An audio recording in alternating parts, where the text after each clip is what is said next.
JC on the beat.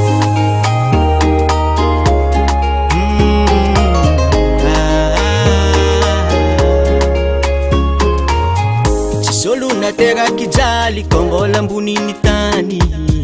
fanao tsolo farany ratsy kendegnanignan fatany fadia mamono tegna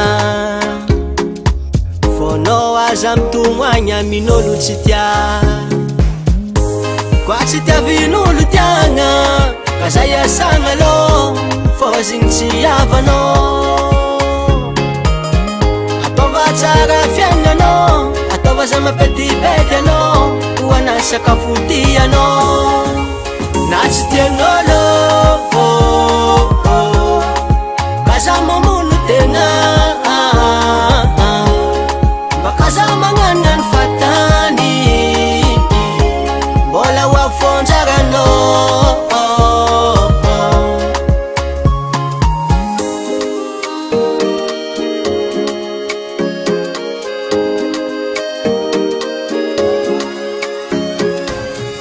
tegna mahery fitiavagna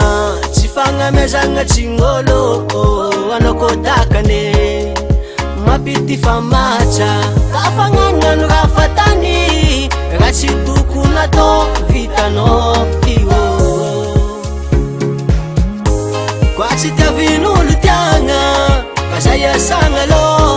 fô zigny tsy avanao ataova tsara fiaignanao ataova za mapetipety anao hoana sakafo tianao na tsy tian'olo baza mamono tegna baka za magnanany fatany mbola hoafonjaranao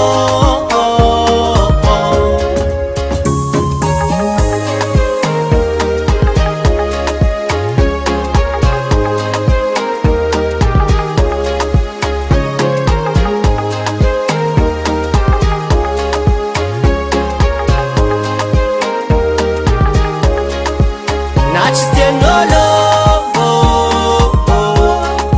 baza mamono tegna baka za magnanany fatany mbola hoafonjaranao na tsy tian'olo baza mamono tegna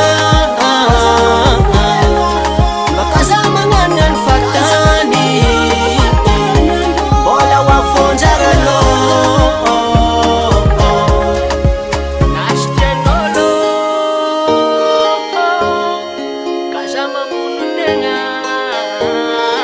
JC on the beat. Aya Studio.